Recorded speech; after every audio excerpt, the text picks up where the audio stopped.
For the first time in U.S. history, two openly gay candidates are facing off in the general election for Congress. They're hoping to take over Democrat Tom Suozzi's old seat, District 3.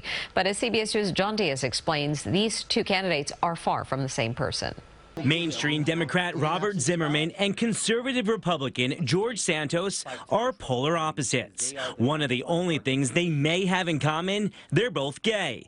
But based on their age, seemingly reflect differently on that too. Santos is against abortion and supports the so-called Don't Say Gay bill for education in Florida. Zimmerman is for abortion and adamantly against that Florida bill. Santos doesn't have former President Donald Trump's endorsement, but supports him and proudly admits Trump is part of the reason why he's running for Congress, and went to the Stop the Steal rally on January 6th. That was the most amazing crowd. It was. And the president was at his full awesomeness that day. Mr. Santos, voters are concerned about the state of our democracy.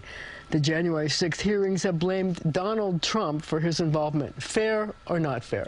Look, I think it's prerogative of the committee, right? If they have enough corroborated evidence and they want to put that blame on Donald Trump, that's on them. Look. Do you blame Donald Trump?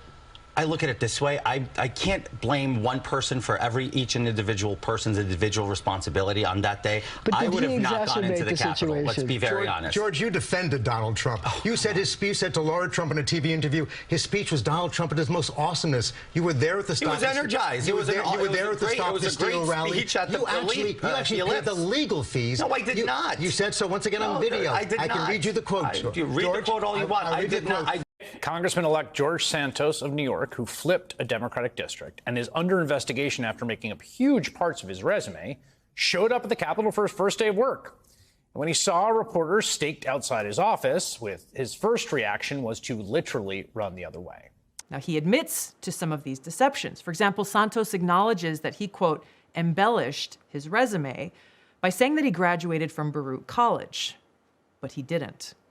Now, Santos has also admitted he never actually worked for Citigroup and Goldman Sachs, even though his website suggested that he did. Additionally, Santos once called himself a proud Jew. But in an interview with the New York Post, Santos now says, quote, I am Catholic. Because I learned my maternal family had a Jewish background, I said I was Jew-ish. The first question I really want to ask you, now that all of this has been revealed, is what does the word integrity mean to you? Well, Tulsi, thank you for having me. You know, to answer your question, integrity is very important. And like I said to the New York Post, embellishing my resume was a mistake. What does it mean, though? What does it mean? Because the meaning of the word actually matters in practice. Of course. It means to carry yourself in an honorable way. And I made a mistake. And I think humans are flawed, and we all make mistakes, Tulsi. I think we can all look at ourselves in the mirror and admit that once in our life we made a mistake. I'm having to admit this in national television for the whole country to see, and I have the courage to do so because I believe that in order to move past this and move forward and be an effective member of Congress, I have to face my mistakes, and I'm facing them. The reality is that I remain committed to doing everything I set forward in my campaign. I'm not a fraud. I'm not a fake. I didn't materialize from thin air. I worked damn hard to get where I got my entire life. Life wasn't easy. It didn't start off easy. As I've said it many, many times, I come from abject poverty. I made some mistakes, and I own up to them. And now I want to put this past me so I can deliver for the American people.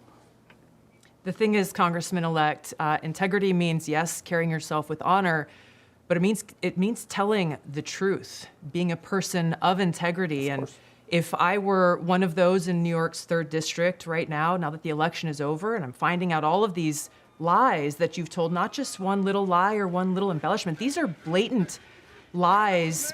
My question is, do you have no shame? Do you have no shame in the people who are now, you're asking to trust you to go and be their voice for them, their families, and their kids in Washington? Tulsi, I can say the same thing about the Democrats and the party. Look at Joe Biden. Joe Biden's been lying to the American people for 40 years. He's the president of the United States. Democrats resoundingly support him. Do they have no shame? I've made this very clear. This is not about the Democratic Party, though. This is about your relationship, frankly, with the people who've entrusted you to go and fight for them. And I think one of the questions that really probably hits home to a lot of people is are you Jewish? We've got a letter that your campaign sent out earlier this year, which reads as follows. As a proud American Jew, I've been to Israel numerous times for educational, business, and leisurely trips. You said there in that letter that you are, quote, a proud American Jew. How do you explain that? My heritage is Jewish. I've always identified as Jewish. I was raised a practicing Catholic. I think I've gone through this. Even I've not being raised a practicing Jew, I've always joked with friends and circles, even in the campaign, I'd say, guys, I'm Jewish. Remember, I was raised Catholic. So look, I understand everybody wants to nitpick at me. I'm going to reassure this once and for all. I'm not a facade. I'm not a persona. I have an extensive career that I worked really hard to achieve, and I'm going to deliver from my experience because I remain committed in delivering results for the American people. I campaigned on inflation. I campaigned on crime. I campaigned on education. I campaigned on delivering resolve for the American people. That's what the people of the 3rd Congressional District heard me on and on as I campaigned. Now it's going to be incumbent upon me to deliver on those results, and I look forward to serving my district. His lies were not mere fibs. He disgraced the House of Representatives, and in particular, his fabrications went too far. Many groups were hurt.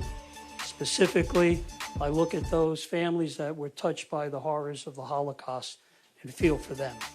He has no place in the Nassau County Republican Committee, nor should he serve in public service, nor as an elected official. He's not welcome here at Republican headquarters for meetings or at any of our events. I look forward to serving my people in my district to make sure that they see that this is what looking for. The results that people are looking for are called into question when you tell blatant lies, not embellishments. And this is, I think, one of the biggest concerns, Congressman-elect, is that you don't really seem to be taking this seriously. You've apologized. You said you've made mistakes, but you've outright lied. A lie is not an embellishment on a resume. You said you worked at Goldman Sachs and Citigroup, but they've said, we've got no record of this guy working for us. You've said you've gone to and graduated from these universities, but they've said, well, we've got no record of that. These are blatant lies, and it calls into question how your constituents and the American people can believe anything that you may say when you are standing on the floor of the House of Representatives, supposedly fighting for them. That's the real issue here. Today, I'm calling on George Santos to immediately resign from Congress for the 3rd District. The lies George Santos told are too numerous to count. He lied to me personally when he sought my endorsement, and while I'm offended and disgusted at his deceit, my true concern is for the residents of the 3rd Congressional District. This is a story that's perplexing on so many levels because there are so many inconsistencies about his story. George, do you have an honest moment inside of you ever when you're campaigning? George, I'm speaking to you. It's time to step down. Sir, do you plan to resign? When was the last time you spoke with GOP leadership? What is your legal name? What is your legal name? Well, once he got inside, Santos sat in the back of the chamber alone, looking at his phone, yawning. So it's time for George Santos, for once, to do the right thing. And I, on behalf of the 12 members of the Republican majority, call on him to step aside. I'm also very disappointed by the lies told by Congressman-elected George Santos. People trusted him. People voted for him. People campaigned for him, including me. What's your name today? Is it Anthony DeVolder or is it George Santos? Do you think anyone in New York actually trusts you? Do you have any idea what you're doing today?